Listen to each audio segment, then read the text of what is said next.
بسم اللہ الرحمن الرحیم محمد سجاد نے انڈیا سے پوچھا ہے، حرم شریف میں 10 رکعت تراویح، حرم شریف میں 10 رکعت تراویح پڑھائی جا رہی ہے، جبکہ ہم نے سنا ہے کہ تراویح 20 رکعت ہوتی ہے اور 8 رکعت والا قول غلط ہے، تو یہ 10 رکعت تراویح کون سے مسلک کے حساب سے ہے؟ دیکھیں، تراویح 20 رکعت ہوتی ہے۔ حضرت عمر رضی اللہ تعالی عنہ نے جو تراویح شروع کرائی تھی، موطا امام مالک کی مرسل حدیث ہے، اور اس میں ہے کہ 20 رکعت حضرت عمر رضی اللہ تعالیٰ عنہ نے شروع کرائی تھی۔ وہ جو 8 رکعت والی حضرت عمر سے منقول حدیث ہے، وہ مضطرب ہونے کی وجہ سے ضعیف ہے۔ علامہ ابن حجر رحمہ اللہ نے اس کے بارے میں فرمایا لا یصح الاستدلال بہ، اس حدیث سے استدلال درست نہیں ہے۔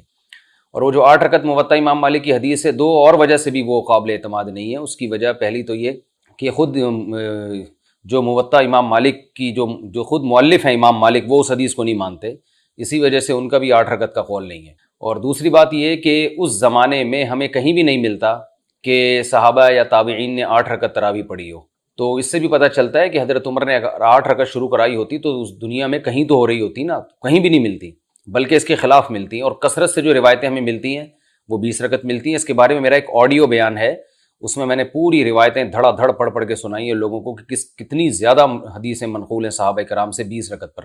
تو وہ دور سے لے کے آج تک، صدیوں تک حرم میں 20 رکعت تراویح ہی ہوتی رہی ہیں۔ لوگ ہم سے ایک سوال پوچھتے ہیں کہ اگر آپ حرم کے عمل کو بطور دلیل کے پیش کرتے ہیں تو حرم میں تو رفع الیدین بھی ہوتا ہے، حرم میں تو زور سے آمین بھی ہوتی ہے، تو یاد رکھیے حرم کا عمل دلیل نہیں ہے، لیکن حرم کا وہ عمل جو 1400 سال سے ہوتا آ رہا ہو وہ ضرور دلیل ہے، کیونکہ امت گمراہی پہ جمع نہیں ہو سکتی۔ حرم میں رفع الیدین بھی ہوا ہے اور بغیر رفع الیدین کے نمازیں بھی پڑھی گئی ہیں، آج بھی پڑھی جاتی ہیں، کچھ رفع الیدین کرتے ہیں کچھ نہیں کرتے۔ جب احناف کی صدیوں تک حرمین پر حکومت رہی ہے تو رفع الیدین نہیں ہوتا تھا، تو رفع الیدین میں تو دونوں رائے ہیں، کرنے کی بھی ٹھیک ہے، نہ کرنے کی بھی ٹھیک ہے، لیکن صدیوں سے ایک تراویح بھی، ایک رمضان بھی ایسا نہیں آیا جس میں 20 رکعت سے کم 1 رکعت بھی ہوئی ہو۔ مسجد حرام میں، مسجد نبوی میں اور مسجد قباء میں بھی 20 رکعت ہوتی ہے۔ تو سعودی عرب کے ایک عالم ہے شیخ عطیہ سالم، جو مدینہ یونیورسٹی کے پرنسپل رہے ہیں، ان کی ایک کتاب ہے، آپ نیٹ پہ سرچ کر سکتے ہیں، اس کا نام ہے التراویح اکثر من 1000 عام، 1000 سال سے زیادہ تراویح حرمین میں، اور اس میں انہوں نے بتایا کہ ایک دفعہ بھی ایسا نہیں ہوا۔ تو حرم کا عمل حجت نہیں ہے، لیکن حرم کا وہ عمل جو صدیوں سے چلا آ رہا ہو، تو اللہ تعالیٰ مسجد حرام اور مسجد نبوی جو اسلام کا گڑھ ہیں، وہاں ایک گمراہی کو 1400 سال کیسے چلنے دیں گے؟ ایک غلطی اگر ہوتی ہے تو اس کی اصلاح ہو جاتی ہے۔ 1400 سال سے ایک چیز ہوتی آ رہی ہے، 1 رکعت بھی اس میں کم نہیں ہوئی ہے۔ اور میں نے بتایا کہ 8 رکعت والی جو حدیث ہے موطا امام مالک کی، وہ بھی ضعیف حدیث ہے، اس سے استدلال درست نہیں ہے، کیونکہ اس کے ضعیف ہونے کی وجہ بھی بتا دوں، مضطرب ہے وہ۔ اس کے جو راوی ہے، وہ راوی بہقی میں جو حدیث بیان کرتا ہے وہ 20 رکعت والی بیان کرتے ہیں، ایک اور جگہ بیان کرتے ہیں حضرت عمر 13 رکعتیں پڑھاتے تھے، تو وہ راوی کسی ایک جگہ ٹکتا نہیں ہے۔ ایک جگہ کہتا ہے موطا امام مالک میں کہ حضرت عمر نے 8 پڑھائیں، بہقی میں وہ حدیث بیان کرتے ہیں، اس میں کہا ہے کہ جی 20 پڑھائی ہیں، اور ایک جگہ بیان کرتے ہیں کہ 13 پڑھائی ہیں۔ تو اسی وجہ سے محدثین نے اس کو مسترب قرار دیا کہ راوی کسی ایک بیان پہ ٹکتا نہیں۔ تو اسی وجہ سے چاروں امام، ابو حنیفہ، مالک، شافعی، احمد بن حنبل، یہ تو بہت بڑے محقق تھے، ان چاروں نے یہ اسی پہ فتویٰ دیا ہے۔ امام احمد بن حنبل کا بھی جو مختار قول ہے، جو ان کی فقہ کی کتابوں میں لکھا ہوا ہے کہ 20 رکعتیں ہیں، اور امام مالک کے نزدیک تو 20 سے بھی زیادہ ہیں، لیکن مالکیہ کا عمل 20 ہی پر ہے۔ اور امام شافعی اور امام ابو حنیفہ وہ تو سب کو پتہ ہی ہے کہ 20 رکعت کے قائل ہیں۔ آج بھی انڈونیشیا، ملیشیا میں آپ چلے جائیں، اور آپ اگر 150-200 سال پہلے اسلامی تاریخ میں جاتے ہیں تو پوری دنیا میں 20 رکعت سے کم کہیں بھی نہیں ہوتی تھی۔ اور رسول اللہ صلی اللہ علیہ وسلم نے فرمایا لا یجتمع امتی علی ضلالہ، میری امت گمراہی پہ کبھی جمع نہیں ہو سکتی۔ تو علامہ شامی رحمہ اللہ نے کہا ہے کہ مشرق، مغرب، شمال، جنوب، ہر جگہ 20 رکعت ہی ہو رہی ہیں، تو کہیں بھی ہمیں یہ گواہی ملتی ہے کہ 20 رکعت ہی ہوتی تھی۔ اس کے بعد پھر لوگوں میں تبدیلی آئی اور لوگوں نے کہا کہ یہ دلیل ہے، فلانی دلیل ہے، یہ دلیل ہے، اور دلائل بھی کمزور ہیں، تو اس لیے جو سنت عمل ہے وہ 20 رکعتیں ہیں۔ جن لوگوں نے کہا اس میں اختیار ہے جتنی چاہے پڑھو، یہ اس لیے درست نہیں ہے کہ شریعت میں آپ جو ہے نا جتنا منقول ہوتا ہے اس میں کمی بیشی نہیں کر سکتے، تو اس لیے کوئی 20 رکعت سے کم تھکاوٹ کی وجہ سے پڑھتا ہے، پڑھی نہیں جا رہی، یا کسی عذر کی وجہ سے پڑھتے ہیں تو ٹھیک ہے، لیکن بلا عذر یا اس رکعتوں کی تعداد کو خود سے متعین کر دینا کہ جی جتنی چاہے پڑھو، ایسا نہیں ہے۔ یعنی اس میں جو شریعت کی تعیین ہے نا، اسی کو آپ کو فالو کرنا پڑے گا، کیونکہ نوافل میں اتنی بڑی جماعت جائز نہیں ہے۔ میں نے ایک کلپ ریکارڈ کروایا تھا کہ نوافل کی جماعت اتنے بڑے پیمانے پر جائز نہیں ہے، تو بعض لوگوں نے نیچے تمسخر کیا ہوا تھا، مذاق اڑایا ہوا تھا، اسماعیلیاں بھیجی ہوئی تھی کہ یہ دیکھو بغیر دلیل کے مفتی صاحب بات کر رہے ہیں۔ تو میری ان لوگوں سے گزارش ہے کہ اگر نوافل میں اتنا بڑا اجتماع جائز ہے تو عید کی رات کیوں نہیں کر لیتے بھائی؟ پھر یہ کیا بات ہے کہ چاند نظر آیا اور آپ نے نوافل کی جماعت چھوڑ دی جو عشاء کے بعد آپ اتنی بڑی جماعت کرتے ہیں؟ تو وجہ اس کی یہ ہے کہ کیونکہ یہ صرف رمضان میں ثابت ہے، تو آپ کو رمضان میں ہی اجازت ہے، رمضان کے علاوہ آپ اتنا بڑا نوافل کا اجتماع نہیں کر سکتے، تو جتنا ثابت ہے اتنا ہی اجتماع کرنا پڑے گا، اس میں بھی کمی بیشی نہیں کر سکتے۔ جب وقت میں کمی بیشی نہیں کر سکتے کہ رمضان میں ہے تو رمضان کے علاوہ آپ جماعت نہیں کرا سکتے، تو رمضان میں جتنی رکعتیں منقول ہیں اتنی ہی کرا سکتے ہیں، اس سے زیادہ نہیں کرا سکتے آپ، نہ اس سے کم کو آپ سنت قرار دے سکتے ہیں۔ کم اگر شرعی عذر کی بیس پہ پھر تو ٹھیک ہے، کیونکہ سنت موقع ہے، کوئی فرض واجب نہیں ہے۔ تو حرم میں جو 10 رکعتیں ہو رہی ہیں، اس کا جواب بھی ہو گیا اسی میں کہ وہ کسی عذر کی وجہ سے ہو رہی ہیں۔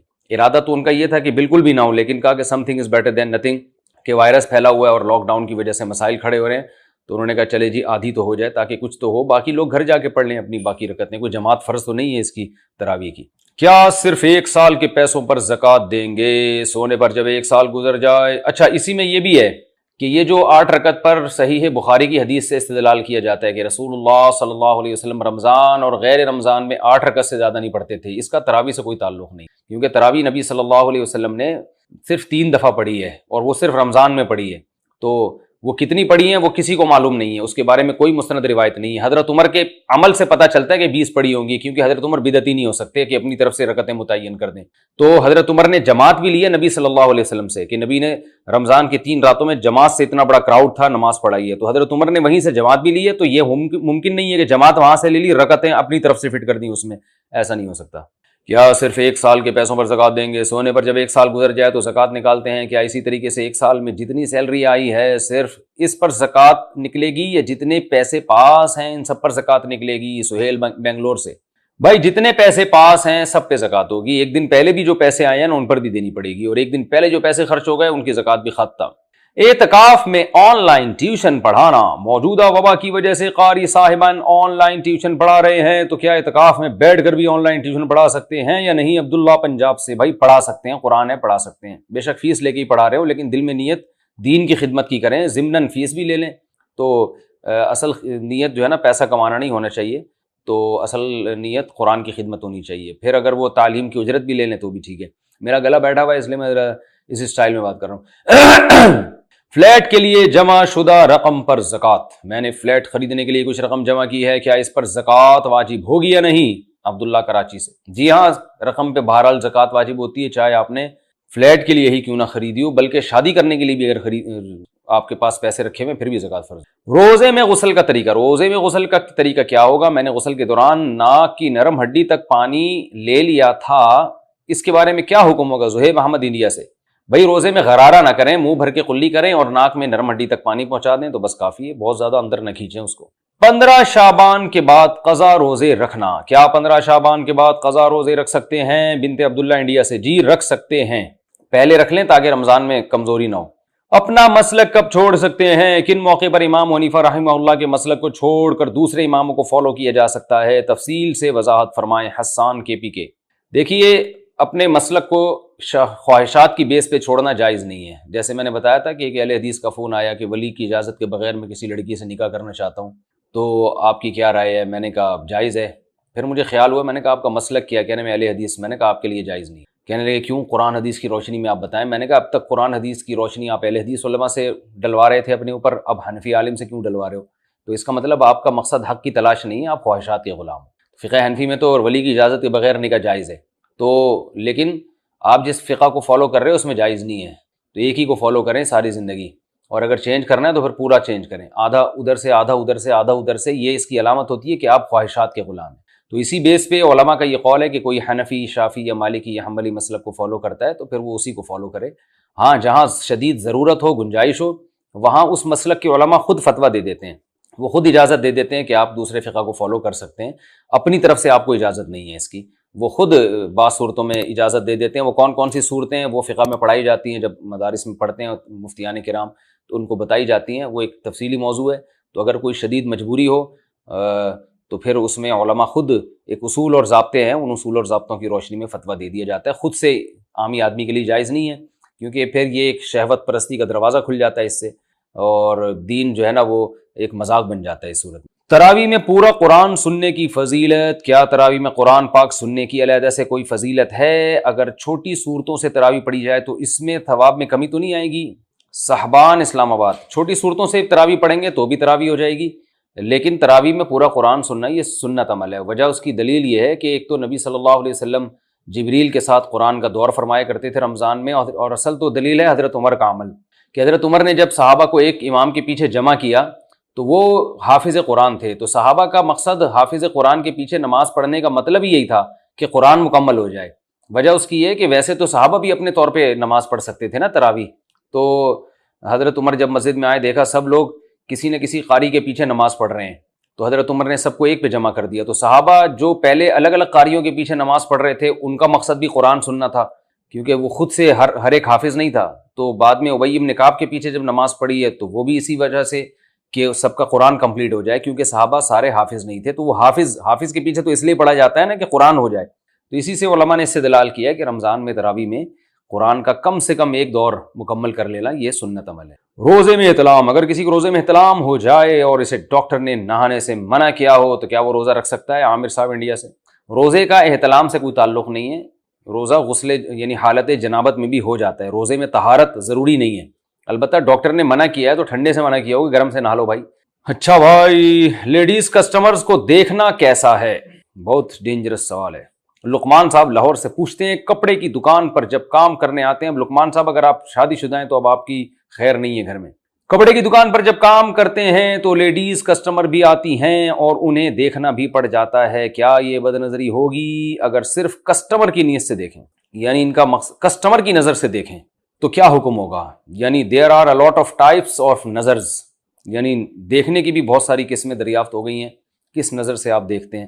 تو بھائی جو خواتین آتی ہیں اگر ضرورت سے ان کو دیکھنا پڑے تو جائز ہے، بشرطے کہ دل کو صاف رکھا جائے، اور اگر آپ کو دیکھنے سے کوئی برے خیالات آ رہے ہیں تو پھر جائز نہیں ہے، لیکن ضرورت سے دیکھنے کی اجازت ہے، کیونکہ پردہ اصل میں عورت پہ فرض ہے۔ اب جو بنیادی ذمہ داری ہے نا پردے کی وہ عورت کی ہے، مرد کے لیے عورت کو دیکھنا جائز نہیں ہے فتنے کے خوف سے۔ تو اگر فتنے کا خوف نہیں ہے اور ضرورت بھی ہے تو دیکھ سکتے ہیں، کیونکہ جہاں رش ہوتا ہے کسٹمر اگر آپ دیکھتے ہی نہیں ہیں تو چوری ہونے کا بھی ڈر ہوتا ہے اور بھی مسائل ہوتے ہیں، تو مجبوری میں جائز ہے، لیکن دل کو آپ صاف رکھیں اور تاڑ کے نہ دیکھیں، ایسے گھور گھور کے دیکھ رہے ہیں جیسے اب وہ آپ کو پتہ ہے کیسے دیکھ رہے ہیں، یعنی جو لوگ غلط طریقے سے دیکھتے ہیں وہ کیسے دیکھتے ہیں۔ زانی لڑکی سے نکاح کا حکم، کیا زانی لڑکی سے نکاح کیا جا سکتا ہے جس نے توبہ کر لی ہو، جبکہ قرآن میں آیا ہے کہ زانی مومن پر حرام ہے؟ علی دہلی، زانی لڑکی مومن پر حرام ہے۔ وہ جو زانی لڑکی مومن پر حرام ہے نا، قرآن میں آتا ہے وَحُرِّمَ ذَلِكَ عَلَى الْمُؤْمِنِينَ، اس آیت کا یہ مطلب نہیں ہے جو آپ سمجھیں، حُرِّمَ ذَلِكَ عَلَى الْمُؤْمِنِينَ جو قرآن مجید میں آیا ہے کہ زانی کی رغبت زانی عورت کی طرف، اور زانی عورت کی طرف رغبت بھی صرف زانی مرد ہی کی ہوتی ہے، تو اس چیز کو اللہ نے حرام قرار دیا کہ کسی سے محض زنا کی بیس پر اس کی طرف رغبت کرنا یہ جائز نہیں ہے۔ باقی زانی لڑکی سے نکاح جائز ہے، اگر اس نے توبہ کر لی ہو تو جائز ہے، اس میں کوئی حرج نہیں ہے۔ البتہ مشورہ کیا ہے، کیا دیا جائے گا، مشورہ ایک الگ چیز ہے، میں صرف شرعی مسئلہ بتا رہا ہوں، مشورہ نہیں دے رہا کہ آپ کریں یا نہیں کریں، وہ آپ کا ذاتی معاملہ ہے۔ ہیوی ڈپازٹ پر زکوٰۃ کا حکم، اگر ہم ہیوی ڈپازٹ پر کسی گھر میں رہ رہے ہیں جس کا ہم کرایہ نہیں دے رہے اور ہمارا ڈپازٹ ان کے پاس جمع رہتا ہے تو اس کی زکوٰۃ ہم کس طرح نکالیں گے؟ محمد ارباز خان یو پی سے، بھائی جس طرح ساری دنیا زکوٰۃ نکالتی آپ بھی اس طرح سے نکالیں، آپ کے پاس جو پیسے پڑے ہوئے ہیں ان میں سے زکوٰۃ دے دیں، یعنی اگر آپ نے 1,00,000 ڈپازٹ رکھوایا ہوا ہے تو 2,500 زکوٰۃ آپ کسی سے ادھار لے کے دے دیں یا اپنے پاس سے دے دیں۔ باقی ہیوی ڈپازٹ دینا اور اس کی بیس پہ گھر کا کرایہ نہ دینا یہ جائز نہیں ہے، حرام ہے۔ اس کی وجہ یہ کہ آپ نے مالک مکان کو گویا قرض دیا ہے اور آپ اس سے یہ فائدہ اٹھا رہے ہو کہ آپ مالک مکان کو کرایہ نہیں دے رہے، تو یہ معاملہ شرعاً جائز نہیں ہے۔ ٹوٹتے تاروں کی حقیقت، دعا مانگنا کیسا ہے؟ میں نے اکثر لوگوں کو ٹوٹتے تاروں سے کوئی چیز مانگتے ہوئے یا دعا کرتے ہوئے دیکھا ہے، اسلام میں اس کی کیا حقیقت ہے؟ معاذ مسقط سے بالکل حرام ہے، ناجائز ہے ستاروں سے دعا مانگنا، اور ٹوٹتے تاروں سے کوئی ستاروں کا کوئی دعا کی قبولیت کا بھی کوئی اس سے وہ نہیں ہے۔ یہ تارے ٹوٹتے ہیں، رگڑ لگتی ہے ہوا میں تو ٹوٹ جاتے ہیں، اور قرآن سے بھی پتہ چلتا ہے کہ شیاطین کو مارنے کے لیے بھی ستاروں کو توڑا جاتا ہے۔ حافظ سامع نہ ہو تو قرآن سے سن سکتے ہیں، اگر کوئی حافظ تراویح پڑھا رہا ہے مگر کوئی حافظ مقتدی نہیں تو کیا کوئی مقتدی قرآن شریف لے کر اس کا سن سکتا ہے اور غلطی بتا سکتا ہے یا نہیں؟ ضامن صاحب انڈیا سے، نہیں بتا سکتا، امام کو لقمہ وہی دے سکتا ہے جو امام کے ساتھ نماز میں شریک ہو، وہی سامع، تھرڈ پرسن نہیں کر سکتا یہ کام۔ تراویح میں ختم قرآن پر دعوت کا حکم، تراویح میں ختم قرآن کے موقع پر مٹھائی تقسیم کرنا یا دعوت طعام کرنا کیسا عمل ہے؟ محمد انس کراچی سے، بہت برا عمل ہے، غلط رسم ہے، حرام و حلال سے اس کا تعلق نہیں ہے، لیکن اچھی رسم نہیں ہے، چھوڑ دینا چاہیے۔ وضو میں داڑھی کے نیچے پانی پہنچانا کیسا ہے؟ وضو میں ایک فرض یہ ہے کہ پیشانی کے بالوں سے تھوڑی کے نیچے تک اور ایک کان کی لو سے دوسرے کان کی لو تک چہرہ دھویا جائے۔ تو جس حصے پر داڑھی ہوتی ہے وہاں کھال تک پانی پہنچانا ضروری ہوتا ہے، یا داڑھی کے بالوں کو اوپر سے گیلا کر کے بھی فرض ادا ہو جائے گا؟ نیز، انگلیوں اور داڑھی کے خلال کا کیا طریقہ ہے؟ اسحار خان کراچی سے۔ گھنی داڑھی ہے تو کھال تک پانی پہنچانا واجب نہیں ہے، بس خلال کرنے سے بھی اور داڑھی کے اوپر حصے پانی بہانے سے بھی فرض ادا ہو جائے گا۔ خلال کا طریقہ اس طرح ہے کہ یوں کر کے آپ انگلی سے جو ہے نا ایسے ایسے خلال کریں۔ میں کام کرنا درست ہے، فردوس انڈیا سے۔ اعتکاف میں جو بنیادی ضرورتیں ہیں نا، ان کے لیے اعتکاف والے کمرے سے باہر نکلنا جائز ہے۔ ان ضرورتوں میں کھانا کھانا بھی ہے، تو ظاہر ہے کھانا پکے بغیر کھائے نہیں جا سکتا، تو کسی خاتون کو اگر کھانا کھانا ہے اس ضرورت سے وہ کچن جا کے پکا کے لے آتی ہیں اور کھا لیتی ہیں وہیں اپنے اعتکاف والے کمرے میں بیٹھ کے، تو یہ جائز ہے۔ لیکن اگر وہ سارے گھر والوں کے لیے وہاں جا کے کھانا پکا رہی ہیں تو اس سے اعتکاف ٹوٹ جائے گا۔ اعتکاف میں فیس بک استعمال کرنا، اعتکاف میں کسی عالم کی قرآن پاک کی تفسیر فیس بک پر دیکھیں تو اس میں کوئی حرج تو نہیں؟ بنت منیر انڈیا سے۔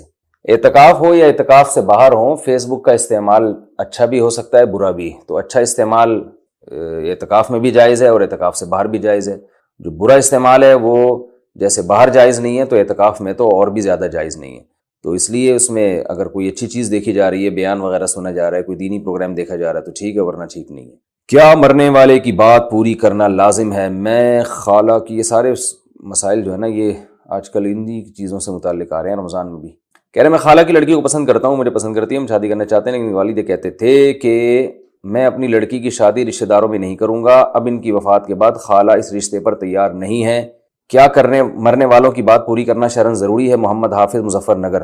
دیکھیے نبی صلی اللہ علیہ وسلم نے ارشاد فرمایا، صحیح ہے حدیث ہے، لن ترى للمتحابین مثل النکاح، دو محبت کرنے والوں میں نکاح سے بہتر کوئی چیز نہیں ہے۔ تو نبی صلی اللہ علیہ وسلم جب وصیت کر کے چلے گئے ہیں کہ نکاح سے بہتر محبت کرنے والے میں کوئی چیز نہیں ہے، تو جب یہ خالہ کی لڑکی کو پسند کر رہے ہیں، وہ بھی کر رہی ہے، تو حدیث کے مطابق ان دونوں کا نکاح ہو جانا چاہیے۔ والد صاحب نے جو یہ وصیت کی ہے کہ میں نہیں وہاں کرنے دوں گا، یہ وصیت کالعدم ہے، زندگی میں بھی کالعدم تھی اور مرنے کے بعد بھی کالعدم ہے، اس کی کوئی حیثیت نہیں ہے۔ والد سے محبت کا تقاضا یہ ہے کہ ان کے لیے مغفرت کی دعا کی جائے، ان کے لیے ایصال ثواب کا اہتمام کیا جائے، اس سے ان کے درجات بلند ہوں گے۔ یہ جو الفاظ انہوں نے کہے ہیں فلاں جگہ شادی کرو، فلاں جگہ شادی نہیں کرو، اس کی کوئی شرعی حیثیت نہیں ہے، اس کا نہ والدین کے حقوق سے اس کا کوئی تعلق ہے۔ صف پوری کرنے کے لیے مستورات کے آگے سے گزرنا، آج کل گھروں میں تراویح ہوتی ہے، مستورات کی صف مردوں کے پیچھے ہوتی ہے، کیا مرد اپنی صف پوری کرنے کے لیے مستورات کے آگے سے گزر سکتا ہے؟ عبد الواسط ٹیکسلا سے۔ جی ہاں، تپڑ ہے تو گزر سکتا ہے اگر ہمت ہے تو۔ زکوٰۃ کس کو ادا کریں؟ آج کل اکثر لوگوں کے پاس 50,000 مالیت ہوتی ہے لیکن ان کے ہاں غربت ہوتی ہے، کیا انہیں زکوٰۃ دے سکتے ہیں؟ عبد الجبار، سعودی عرب سے۔ جس آدمی کے پاس 50,000 روپے موجود ہوں، کیش کی صورت میں، سونا یا چاندی کی صورت میں، یا تجارتی مال ہے، یعنی ایسا مال جو اس نے بیچنے کے لیے خریدا ہوا ہے، تو ان چار چیزوں کی مالیت کسی کے پاس 50,000 ہوگی تو شریعت اس کو غریب نہیں مانتی ہے، وہ ہم اس کو غریب کہہ رہے ہیں۔ اسلام میں وہ غریب نہیں ہے بلکہ اس پر تو زکوٰۃ لازم ہے۔ تو آپ یہ کہہ سکتے ہیں اس کی تو بہت ساری ضرورتیں ہیں جو 50,000 میں پوری نہیں ہو سکتی، تو اسے چاہیے کہ پہلے وہ 50,000 سے اپنی ضرورت پوری کرے، پھر وہ جب صحیح معنوں میں غریب ہو جائے گا پھر وہ زکوٰۃ لے۔ یا کسی کے پاس 50,000 روپے ہیں مگر قرضہ 50,000 سے زیادہ ہے تو وہ بھی شریعت میں غریب ہے، تو ایسے غریب کی مدد کی جا سکتی ہے۔ یا کسی کے پاس 50,000 روپے ہیں لیکن کوئی ایسی ضرورت آ گئی ہے اس کو کہ وہ 50,000 روپے اس کے لیے کافی نہیں ہے، تو پھر شریعت اس کو زکوٰۃ کی اجازت نہیں دیتی، بلکہ شریعت یہ کہتی ہے پہلے وہ اپنی ضرورت میں وہ پیسے خرچ کرے گا، اس کے بعد جب وہ پیسے مالیت سے کم ہو جائیں گے پھر آپ اس کو زکوٰۃ دیں۔ یہ ہمارے ہاں ایک عجیب حماقت چل رہی ہے، لوگوں نے گولڈ رکھا ہوا ہے اور زکوٰۃ مانگتے ہیں، اور جب ان سے کہا جائے کہ بھئی آپ کے پاس تو گولڈ ہے تو وہ کہتے ہیں وہ آڑے وقت کے لیے رکھا ہوا ہے ہم نے، تو بھئی آڑا وقت آ گیا نا، اب آپ کو ایک ضرورت پڑ گئی ہے، تو اسلام پہلے کہتا ہے کہ پہلے اپنا مال خرچ کرو، پھر جب ضرورت پہ اپنا مال خرچ کرنے کے لیے آپ کے پاس پیسے نہیں ہیں پھر آپ زکوٰۃ لے سکتے ہیں۔ تو آڑا وقت جب آئے گا جب آپ اپنے پیسے خرچ کر چکیں گے، اس کے بعد پھر آڑا وقت ہے، آڑا بھی ہے ترچھا بھی ہے، پھر جو ہے ایسے لوگوں پہ زکوٰۃ دی جائے۔ لیکن اپنے پاس جب تک آپ کے پاس کوئی ایسی پراپرٹی ہے جو استعمال میں نہیں ہے، تو ایسی پراپرٹی اگر آپ کے پاس ہے تو زکوٰۃ نہیں لے سکتے آپ، اور ایسے آدمی کو زکوٰۃ دی نہیں جا سکتی۔ اسے چاہیے کہ پہلے اس پراپرٹی کو بیچے، اپنی ضرورت میں لے کر آئے، اسے استعمال کرے، پھر جب نصاب سے کم چلا جائے گا وہ آدمی تو پھر اس کو زکوٰۃ دی جا سکتی ہے۔ کیا بیوی اقامت کہہ سکتی ہے؟ اگر میں اپنی زوجہ کے ساتھ فرض نماز ادا کرنا چاہوں تو کیا میری بیوی اقامت کہہ سکتی ہے؟ آزاد انصاری کلکتہ سے، آپ کے تعلقات آپ کی وائف کے ساتھ ماشاءاللہ بہت اچھے چل رہے ہیں، بہت خوشی ہوئی، لیکن اقامت آپ خود اپنی زبان سے کہیں گے۔ داماد کو زکوٰۃ دینے کا حکم، کیا سسر کا اپنے داماد کو زکوٰۃ دینا جائز ہے؟ جبکہ ایک مولانا صاحب کا کہنا ہے کہ اس داماد کو زکوٰۃ دینا جائز نہیں ہے، اس لیے کہ یہ رقم سسر کے فروع استعمال کریں گے جو کہ ناجائز ہے۔ اس بارے میں وضاحت فرما دیں مولانا مولوی ظریف جوب سے۔ داماد کو زکوٰۃ دے سکتے ہیں، جائز ہے، اگرچہ وہ ان کے فروع یعنی ان کی اولادیں استعمال کریں، اس لیے کہ آپ جب کسی کو زکوٰۃ دیں تو پھر اس کی مرضی، وہ جہاں چاہے خرچ کرے۔ آپ نے کسی کو زکوٰۃ دی، وہ انہی زکوٰۃ کے پیسوں سے آپ ہی کی دعوت کر رہا ہے تو جائز ہے، اس لیے کہ جب اس کی ملکیت میں ایک چیز چلی گئی ہے تو جو چاہے کرے وہ، اب آپ کے بچوں پہ خرچ کرے، آپ کی بیٹی پہ خرچ کرے، آپ کے ابا پہ خرچ کرے تو اس کے لیے جائز ہے، جہاں چاہے خرچ کرے وہ۔ لیکن یہ کہ اپنے اصول اور اپنی فروع کو براہ راست نہیں دے سکتے، یعنی اپنے ماں باپ کو، اپنے دادا پردادا نانا نانی کو نہیں دے سکتے، اسی طرح اپنی اولاد کو، بیٹے بیٹیاں پوتے نواسے ان کو نہیں دے سکتے، ان کے علاوہ دے سکتے ہیں، جیسے داماد ہے یا بہو ہے یا سسر ہے، ان کو زکوٰۃ دینا جائز ہے۔ لیکن کوشش کیا کریں کہ زکوٰۃ مستحقین کو دیں، اگر یہ واقعی بہت زیادہ مستحق ہیں پھر تو ٹھیک ہے، لیکن زیادہ مستحق نہیں ہیں تو غریب لوگ بہت ہیں دنیا میں، ان تک پہنچانی چاہیے زکوٰۃ۔ کورونا میں انتقال، بیوی کی عدت کا حکم۔ ہمارے محلے میں ایک شخص کا کورونا وائرس سے انتقال ہو گیا ہے، ان کی فیملی بھی کورونا میں مبتلا ہے۔ اس شخص کی بیوہ کی عدت کے بارے میں کیا حکم ہے؟ کیا ہسپتال میں عدت گزارنی ہوگی یا ٹھیک ہونے کے بعد گھر میں عدت پوری کرنا ضروری ہے، یا ہسپتال جانے سے عدت پوری ہو گئی؟ بلال صاحب گودھرا انڈیا سے۔ اللہ تعالیٰ اس فیملی کے لوگوں کو شفا عطا فرمائے۔ اور یہ بھی ایک مسئلہ ہے کہ کسی فیملی میں ایک شخص کو کورونا ہو جائے تو وہ 8-10 کو لپیٹتا ہے، لازمی، وہ 8-10 کو لازمی ہوتا ہے، یعنی جو مشاہدہ ہو رہا ہے، اس لیے بہت احتیاط کا حکم ہے۔ باقی جو عدت ہے، جب ان کے شوہر کا انتقال ہوا تو جس وقت انتقال ہوا اسی ٹائم سے ان کی عدت شروع ہو گئی ہے، اور اسی ٹائم ان پر لازم تھا کہ جس شوہر کے ساتھ جس گھر میں یہ رہتی تھی فوراً وہیں چلی جاتی ہیں۔ اب کسی مجبوری سے اگر یہ ہاسپٹل میں ہے تو مجبوری کی وجہ سے ہاسپٹل میں ظاہر رہ سکتی ہیں، لیکن وہ سارے دن عدت ہی میں گزر رہے ہیں، تو ہاسپٹل میں ان پر لازم ہے کہ وہ عدت کی پابندیوں کا خیال کریں، یعنی زینت وغیرہ استعمال نہ کریں، کوئی بھی ایسی بیوٹی وغیرہ کی چیزیں استعمال نہ کریں، نارمل جیسے زندگی گزاری جاتی ہے اس طرح سے رہیں اور پردہ کریں۔ تو جیسے ہی ہاسپٹل سے ان کو چھٹی ملتی ہے فوراً اپنے گھر چلی جائیں، تو جتنے دن عدت کے پورے ہو چکے ہیں وہ اس میں کاؤنٹ ہوں گے۔ تو 4 مہینے 10 دن جو تقریباً 130 دن بنتے ہیں، 130 دن کی جو عدت ہے یہ جیسے ہی گزریں گے شوہر کے انتقال کے بعد سے تو ان کی عدت پوری ہو جائے گی، تو ہاسپٹل میں مجبوری میں رہ سکتی ہیں، جیسے ہی ہاسپٹل سے ان کو چھٹی ملتی ہے فوراً ان پر اپنے گھر لانا لازم ہے۔ لیٹنے کی حالت میں موبائل پر تلاوت کرنا، کیا موبائل پر قرآن مجید کی تلاوت لیٹ کر بھی کر سکتے ہیں؟ عادل صاحب دبئی سے۔ کر سکتے ہیں، بہتر ہے کہ بیٹھ کے کریں، لیکن لیٹ کر بھی کر سکتے ہیں۔ حج کے لیے ڈپازٹ شدہ پیسوں پر زکوٰۃ کا حکم۔ حج کے لیے درخواست دی ہوئی ہے اور نام بھی آ گیا، اور ڈپازٹ شدہ پیسوں پر زکوٰۃ کا کیا حکم ہوگا؟ نعیم خٹک مردان سے۔ حج کے لیے آپ نے درخواست دی ہے، نام بھی آ گیا ہے، لیکن وہ جو پیسے ہیں وہ اگر آپ نکال سکتے ہیں ابھی تو ان پر زکوٰۃ لازم ہے، اس لیے کہ وہ آپ کی ملکیت میں ہی ہیں اور گورنمنٹ آپ سے بعد میں مانگے گی۔ لیکن جو پیسے آپ نے دے دیے اور وہ نام تو ڈپازٹ کا استعمال ہو رہا ہے، لیکن آپ کا نام اب آ گیا تو اب گورنمنٹ آپ کو واپس نہیں کرے گی اور وہ گورنمنٹ کی ملکیت میں داخل ہو چکے ہیں۔ بعض دفعہ لیبل ڈپازٹ کا لگا ہوتا ہے لیکن حقیقت میں ملکیت ٹرانسفر ہو چکی ہوتی ہے، تو پھر ایسی صورت میں زکوٰۃ واجب نہیں ہے۔ بلا تجوید قرآن مجید پڑھنا کیسا ہے؟ اگر قرآن مجید کو بغیر تجوید یعنی غنہ وغیرہ کے بغیر پڑھیں تو کیسا ہے؟ جیسے کہ پرانے بزرگوں نے تجوید سے نہیں پڑھا ہوتا تھا، مسیح الدین کرناٹک سے۔ قرآن کو تجوید سے پڑھنا واجب ہے، تجوید نہ آتی ہو تو سیکھنا فرض ہے، جب تک نہیں سیکھا ہے تو چھوٹی موٹی غلطیاں اگر ہو جاتی ہیں غنہ وغیرہ کی تو انشاءاللہ گناہ نہیں ہوگا۔ تو یہ 2 قسمیں ہوتی ہیں، لحن جلی، لحن خفی۔ بڑی غلطیاں کہ پورا لفظ ہی آپ نے تبدیل کر دیا وہ تو بالکل ہی ناجائز ہے، اور غنہ وغیرہ کی غلطیاں جان بوجھ کر کرنا تو ناجائز ہے، اگر مہارت نہیں ہے پھر ہو جاتی ہیں تو انشاءاللہ گناہ نہیں ملے گا۔ بچوں کو موبائل سے بہلا سکتے ہیں؟ بچوں کو بہلانے کے لیے موبائل دینا کیسا ہے؟ تسلیم صاحب انڈیا سے۔ بچوں کو بہلانے کے لیے موبائل دینے سے بہل تو جاتے ہیں، لیکن پھر وہ جیسے کسی کو آپ نے بہلانے کے لیے چرس پلا دی نا، تو بس ایک دفعہ پلا دی، وہ ساری زندگی وہ چرس ہی پیتا رہے گا، اب وہ بار بار مانگے گا۔ تو یہی حال ہے، بچوں کو آپ موبائل دے دیں تو پھر ساری زندگی کے لیے بس ہر دفعہ بہلانے کے لیے موبائل ہی دینا پڑے گا ان کو، اور پھر وہ ایسا چسکا لگتا ہے۔ تو حلال و حرام کی بات نہیں ہے، جائز ہے، مگر یہ کہ بہت زیادہ نقصان دہ، اس سے ان کی آنکھیں بھی خراب ہوتی ہیں، اور یہ گردن کے مسائل، بار بار وہ ایسے گردن چکا کے دیکھتے ہیں، اس کے سروائیکل پین شروع ہو سکتا ہے، اور اخلاقی لحاظ سے بڑے مسائل کھڑے ہو جاتے ہیں، اس لیے نہ دیا کریں۔ فجر و عصر کے بعد تحیۃ الوضو کا حکم۔ فجر و عصر کی نماز کے بعد اگر بندہ دوبارہ وضو کرتا ہے تو کیا تحیۃ الوضو کے نفل ادا کر سکتا ہے یا صلاۃ الحاجت ادا کر سکتا ہے یا نہیں؟ سفیر آفتاب اٹلی سے۔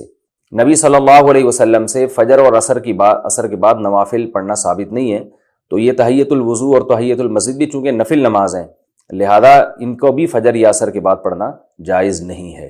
بال گرنے سے کیسے بچائیں؟ میرے بال بہت گر رہے ہیں، اس کی کوئی دعا بتا دیں کہ بال جھڑنا رک جائیں، یہ تو بھائی کسی ڈاکٹر سے رابطہ کریں آپ، اور دعا یہی ہے کہ اللہ میرے بال گرنا بند کر دے، اس کے علاوہ اور کوئی دعا مارکیٹ میں میرے علم میں ہے نہیں۔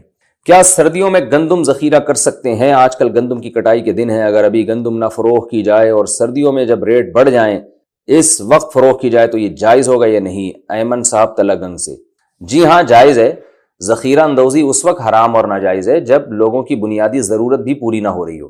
اگر کوئی ایسی چیز ہے کہ آپ نے ذخیرہ کر لیا اور لوگوں کو اس کے حصول میں مشکلات آ گئی ہیں تو پھر آپ ایسی چیزیں کو ذخیرہ نہیں کر سکتے۔ اگر ایسے کوئی مسئلہ نہیں ہے تو پھر آپ ذخیرہ کر سکتے ہیں، جو بزنس کا تو اصول ہے کہ چیز مہنگی ہونے پہ بیچی جاتی ہے۔ تو گندم اگر مارکیٹ میں مل رہی ہے، سب لوگ آسانی سے میسر ہے، تو اگر کسی نے روک لی کہ میں سردیوں میں بیچوں گا تو ٹھیک ہے، لیکن اگر گندم شارٹ ہو گئی ہے مارکیٹ سے، لوگوں کے لیے حصول مشکل ہو گیا ہے، ایسی صورت میں ذخیرہ اندوزی بالکل حرام ہے، ناجائز ہے۔ کیا لفظ چھوڑنے سے طلاق ہو جاتی ہے؟ میری اپنی بیوی سے لڑائی ہوئی، میں بیٹھے بیٹھے گنگنا رہا تھا کہ وہ مجھے کیا چھوڑتی ہے، میں اسے گنگنا رہا تھا کہ وہ مجھے کیا چھوڑتی ہے، میں اسے چھوڑتا ہوں۔ یہ کون سا گانا ہے بھائی؟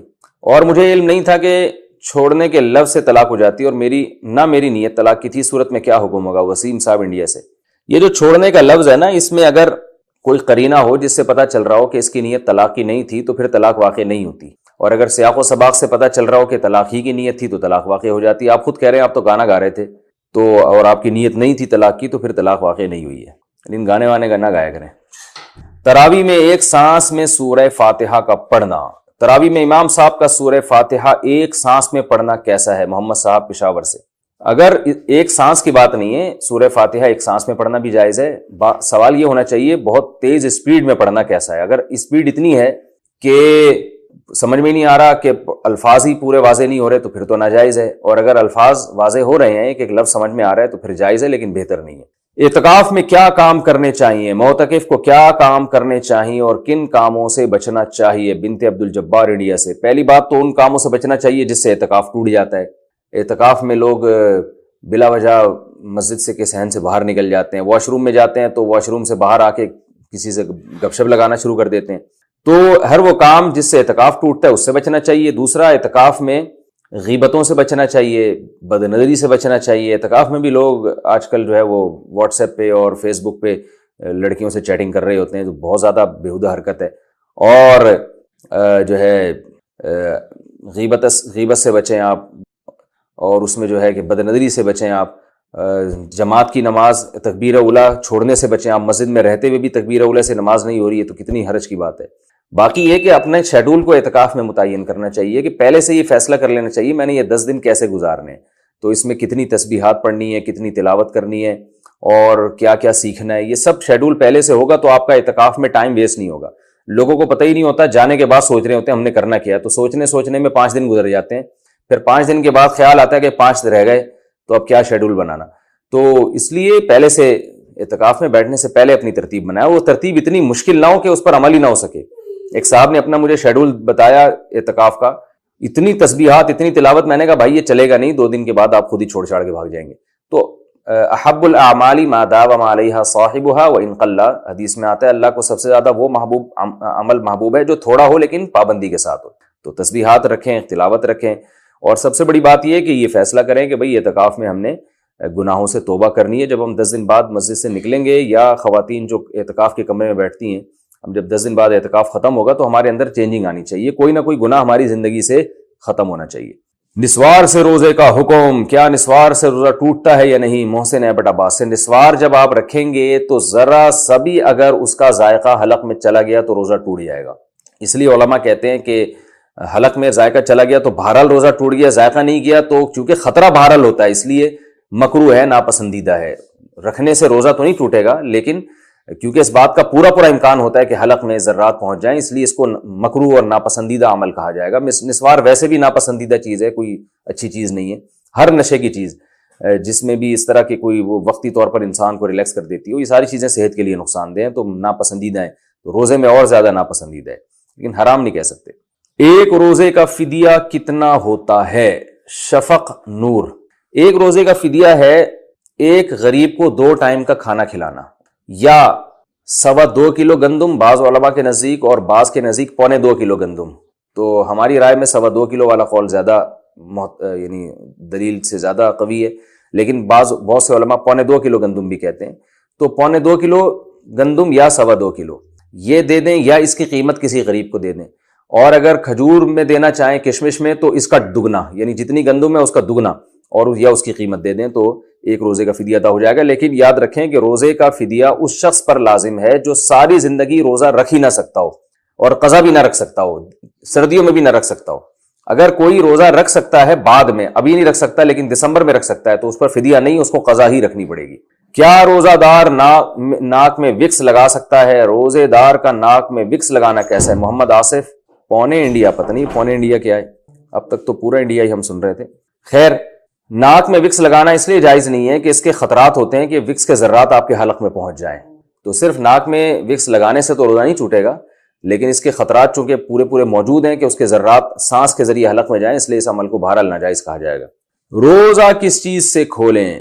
روزہ کھجور سے کھولنا سنت ہے، یا سادہ پانی سے بھی کھول سکتے ہیں۔ نیز شربت سے کھولیں تو کیا حکم ہے؟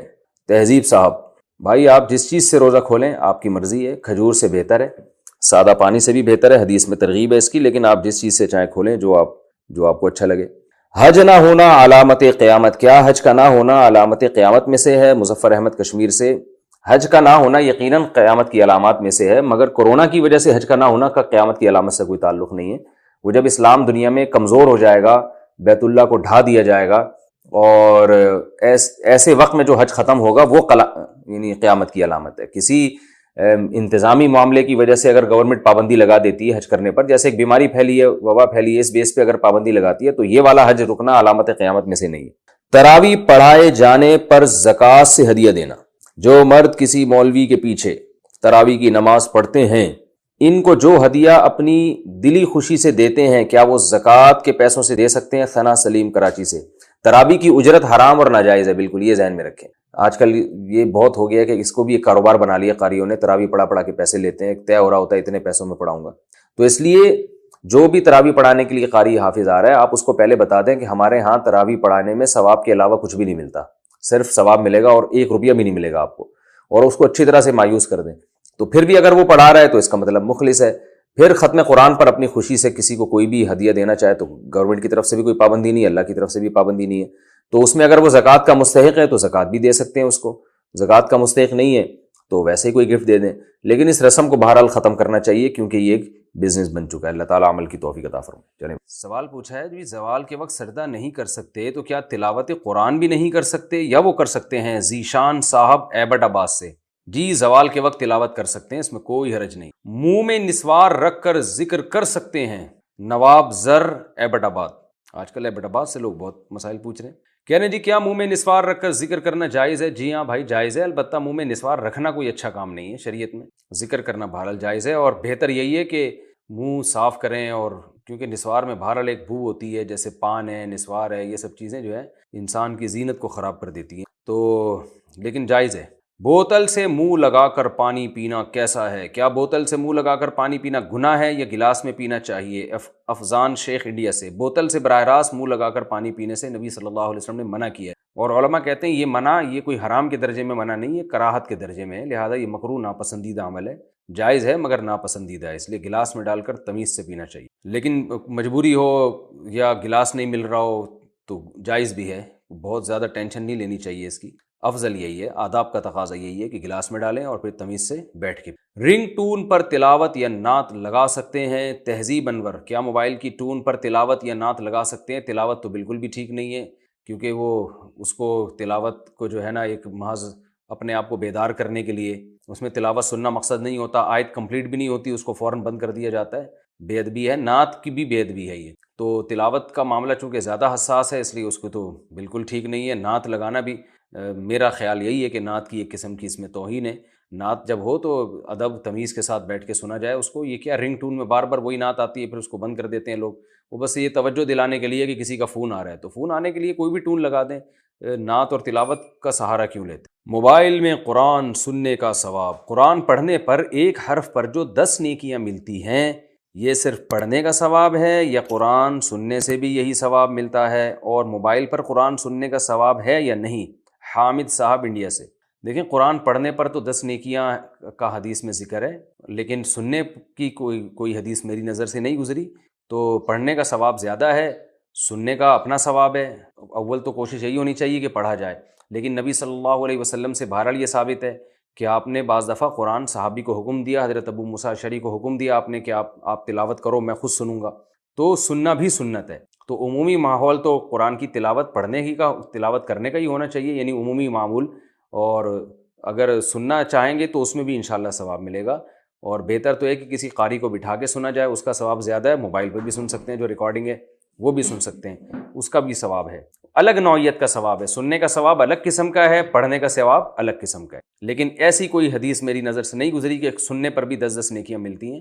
اللہ کی رحمت سے کوئی بعید نہیں ہے، ملتی ہوں گی یقیناً، اللہ کی رحمت سے کیا بعید ہے۔ ہیرے پر زکوٰۃ کا کیا حکم ہے؟ کیا ہیرے پر زکوٰۃ دینی ہوتی ہے یا نہیں؟ اگر کوئی زیور ہے، اس میں سونے کی قیمت 50,000 ہے اور اس میں 1,00,000 روپے کا ہیرا لگا ہوا ہے، تو ہیرے کی قیمت پہ زکوٰۃ ہوگی یا نہیں؟ سعد احمد انڈیا سے۔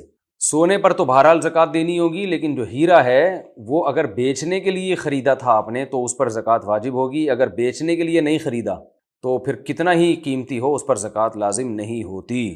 وظیفے پڑھنے کا صحیح طریقہ۔ عربی میں جو دعائیں مانگی جاتی ہیں یا جو وظائف پڑھے جاتے ہیں، کیا ان کے پڑھتے وقت سارا ترجمہ ذہن میں ملحوظ رکھنا ضروری ہے، یا ترجمہ ملحوظ نہ رکھنے سے بھی اس دعا یا وظیفے کا فائدہ حاصل ہو جائے گا؟ طلحہ بہادر انگلینڈ سے۔ بھائی اگر مفہوم دماغ میں ہوگا تو پھر تو قبولیت کا زیادہ امکان ہے، اور اگر مفہوم ہی دماغ میں نہیں ہے تو آتا ہی نہیں ہے ترجمہ، تو اللہ کی رحمت سے امید کی جائے گی انشاءاللہ اللہ تعالیٰ قبول کریں گے۔ لیکن ترجمہ آتا ہو تو بہرحال اس کی طرف دماغ لگانا چاہیے، سمجھے آدمی کہ میں کیا مانگ رہا ہوں اللہ تعالیٰ سے۔ کیا فتنہ دجال ہر شخص دیکھے گا؟ سمیرہ امتیاز اسلام آباد سے۔ کیا فتنہ دجال ہر انسان دیکھے گا؟ جو لوگ آج سے 2 صدیاں پہلے انتقال کر گئے ہیں، کیا وہ بھی دجال فتنہ دیکھ سکیں گے؟ جو وہ مر گئے بھائی وہ کیسے دیکھیں گے؟ ان کا تو وہ تو دنیا سے چلے گئے بیچارے، جو زندہ ہوں گے وہ اس فتنے میں پڑیں گے۔ اللہ تعالیٰ ہم سب کو دجال کے فتنے سے محفوظ فرمائے۔ سید لوگوں کو صدقہ دے سکتے ہیں؟ میری امی سید ہیں، کیا ہم ماموں یا خالہ کو صدقہ دے سکتے ہیں جبکہ وہ بھی سید گھرانے سے ہیں؟ عائشہ صاحبہ مظفر نگر سے۔ دیکھیں، سید کو زکوٰۃ نہیں دی جا سکتی، نفلی صدقہ دیا جا سکتا ہے، ویسے ہی آپ صدقہ دے رہے ہو تو دے سکتے ہیں۔ زکوٰۃ، صدقہ فطر، اور کسی نے کوئی منت مانی تھی کہ میرا یہ کام ہو گیا تو میں صدقہ کروں گا یا کروں گی، تو یہ رقم بھی سیدوں کو نہیں دی جا سکتی۔ روزے قضا کرنے کا طریقہ۔ روزے قضا کرنے کا کیا طریقہ ہے؟ اگر کسی کے ذمہ بہت سارے روزے قضا ہوں تو ایک ہی روزے سے سارے روزے قضا ہو جائیں گے، یا کیا طریقہ ہوگا؟ محمد زبیر صاحب جدہ سے۔ محمد زبیر بھائی، مجھے ایسا لگ رہا ہے کہ آپ شادی میں آئے ہوئے ہیں، اتنے سارے روزے ہیں اور آپ کہہ رہے ہیں ایک روزہ ہوگا تو قضا ہو جائے گا۔ ایسا نہیں ہوتا بھائی، جتنے سارے روزے ہیں سب کا حساب لگا کر سب کی قضا کرنی پڑے گی، اور قضا کا طریقہ یہی ہے کہ آپ نے نیت کرنی ہے فلاں رمضان کا میں روزہ رکھ رہا ہوں، بس یہ نہیں کہ تیسرا روزہ رکھ رہا ہوں، چوتھا والا، اس کی ضرورت نہیں ہے، بس فلاں رمضان کے میرے ذمے جو روزے تھے ان میں سے، جو میرے ذمے روزے ہیں ان میں سے ایک روزہ میں رکھ رہا ہوں، اس نیت سے روزے رکھتے چلے جائیں گے تو روزے ادا ہوتے چلے جائیں گے۔ تو اور اگر یہ بھی یاد نہیں ہے کہ کون سے رمضان میں کتنے چھوڑے تھے، تو بس اتنی نیت کافی ہے کہ بھئی آج جو میں روزہ رکھ رہا ہوں وہ میرے ذمے جتنے رمضان کے روزے باقی ہیں ان میں سب سے پہلا روزہ، تو پھر دوبارہ یہی نیت ہوگی کہ میرے ذمے رمضان کے جتنے روزے باقی ہیں ان میں سب سے پہلا روزہ، اس لیے کہ جو روزہ ہو گیا وہ تو پہلا رہا نہیں نا، وہ تو کمپلیٹ ہو گیا۔ تو پھر اسی طرح آپ صبح بس سحری کھائیں گے اور یہ دل میں نیت ہوگی، اور سارا دن آپ روزہ رکھیں گے، افطار کریں گے، اس طرح سے ایک روزے کی قضا ہو جائے گی۔ اور توبہ استغفار بھی کرنا چاہیے کہ کیوں روزہ چھوڑے رمضان۔ سجدہ تلاوت بیٹھ کر ادا کر سکتے ہیں؟ کیا سجدہ تلاوت بیٹھ کر ادا کر سکتے ہیں؟ سعود صاحب انڈیا سے۔ جی کر سکتے ہیں۔ آبائی علاقے میں ایک دن پہلے عید ہو تو روزے کی قضا کا حکم، وہ یہ بڑا خطرناک مسئلہ ہے۔ میں اسلام آباد میں رہتا ہوں، روزہ حکومت کے اعلان کے مطابق رکھتا ہوں اور عید کے لیے اپنے آبائی علاقے کرک جاتا ہوں، وہاں ایک دن پہلے عید منائی جاتی ہے، اس طرح اکثر ہمارے 28 روزے بن جاتے ہیں۔ کیا ہمیں روزے قضا رکھنے چاہیے یا نہیں؟ اگر رکھنے چاہیے تو کتنے؟ ڈاکٹر ریاض اسلام آباد سے۔ دیکھیے جو سنجیدہ علماء اور جو فلکیات کے بھی ماہر ہیں اور فتوے میں بھی بڑے بڑے ماہر رہے ہیں، وہ ان کا یہی فتویٰ ہے کہ جب ایک ریاست میں جو لوگ رہتے ہیں تو ریاست نے جو فیصلہ کیا ہے نا، یا ریاست کی طرف سے نامزد کمیٹی جو فیصلہ کرے گی، اس فیصلے کو فالو کرنا ملک کے ہر خطے کے لوگوں پر واجب ہے۔ تو اسی فیصلے کے اعتبار سے رمضان بھی شروع ہوگا اور اسی فیصلے کے اعتبار سے رمضان ختم بھی ہوگا۔ تو کسی شخص کو انفرادی طور پر لوگوں سے گواہیاں لے کے عید کا اعلان کرنا، اس کی شرعاً اجازت نہیں ہے، نہ رمضان کی اجازت ہے نہ عید کی۔ یہ دنیا کی کسی کنٹری میں ایسا نہیں ہوتا، صرف پاکستان میں ہی ایسا ہو رہا ہے۔ سعودی عرب میں آپ جائیں تو ایسا نہیں ہے کہ آپ اپنے طور پر اخپل طریقے سے آپ جناب وہ شہادتیں جمع کرنا شروع کر دیں اور اعلان کر دیں کہ کل عید ہے۔ ساری دنیا میں یہ اللیگل ہے، اور شریعت میں بھی ایسا ہی ہے کہ انتظامی چیزوں میں حکومت کی اطاعت کرنا واجب ہے۔ تو آپ گورنمنٹ آف پاکستان کے اعتبار سے جب حکومت کا فیصلہ ہوگا تو اسی دن آپ کا روزہ بھی اسٹارٹ ہوگا اور عید بھی آپ نے اسی حساب سے منانی۔ تو ہماری تو یہی رائے ہے، باقی آپ جو ہے وہ ہم تو ظاہر ہے وہی بتائیں گے جو ہماری رائے ہوگی۔ اسلامی کتابیں فروخت کر کے پیسے کما سکتے ہیں؟ مولانا طارق جمیل صاحب کہتے ہیں کہ دین کی کوئی چیز بیچ کر پیسے کمانا جائز نہیں ہے، تو کیا کوئی اسلامی کتاب چھاپ کر اس کے ذریعے کمائی کر سکتا ہے یا نہیں؟ ساجد صاحب انڈیا سے۔ مولانا طارق جمیل صاحب نے، میں نے تو نہیں کہا کہ ایسی کوئی بات کہی ہے، اور کہیں بھی ہے تو اس کا یہ مطلب نہیں ہے۔ اس کا مطلب تو یہ ہے کہ کسی کو یعنی جو دین کی بات کو بیچنا، یعنی جیسے یہود کیا کرتے تھے کہ شریعت میں تحریف کر دیا کرتے تھے پیسے لے کر، تو شاید ان کی مراد یہ ہوگی۔ بہرحال دینی کتابیں چھاپ کر ان کو بیچنا اور ان کی کمائی بالکل جائز ہے، اس میں کوئی حرج نہیں۔ بہن اور بھائی کو کب زکوٰۃ دے سکتے ہیں؟ بہن اور بھائی کو زکوٰۃ کن صورتوں میں دے سکتے ہیں؟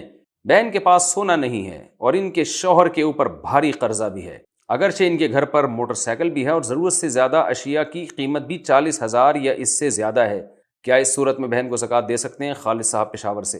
ضرورت سے زیادہ اشیاء کی قیمت بھی اگر ان کے پاس ہے 52.5 تولہ چاندی کے برابر، تو پھر ایسے شخص کو زکوٰۃ نہیں دی جا سکتی۔ لیکن ضرورت سے زائد چیزیں وہ ہوتی ہیں جو پورے سال میں استعمال میں ہی نہ آ رہی ہوں۔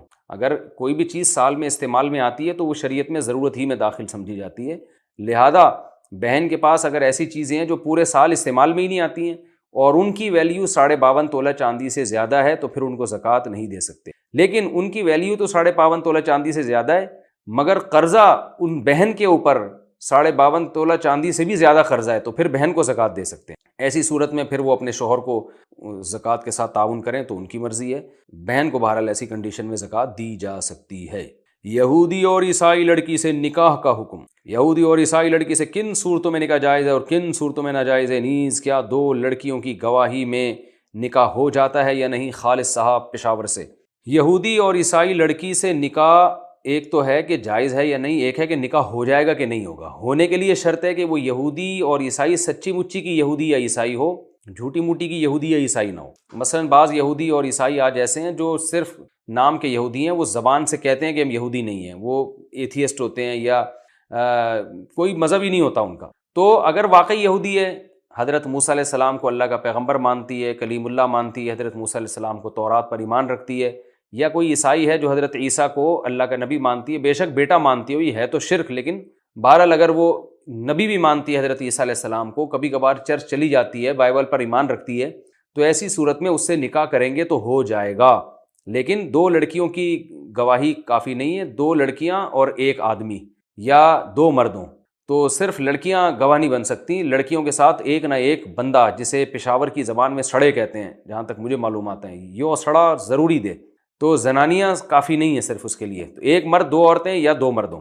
باقی یہ کہ یہ نکاح تو ہو جائے گا ایسی ان شرطوں کے ساتھ، آگے نکاح کرنا جائز ہے یا نہیں، تو اس کا مدار اس پر ہے کہ آپ کسی یہودی یا عیسائی لڑکی سے جب نکاح کرتے ہیں تو اس میں اس کے کچھ سائیڈ ایفیکٹ بھی ہوتے ہیں۔ وہ سائیڈ ایفیکٹ یہ ہوتے ہیں کہ پہلی بات تو یہ کہ آپ کا ایمان کتنا تگڑا ہے، ایسا تو نہیں ہے کہ آپ تھوڑے دنوں میں اس سے متاثر ہو کر آپ ہی دین سے کھسک جائیں، ایسا خطرہ ہے تو پھر آپ کے لیے نکاح کرنا گناہ ہے۔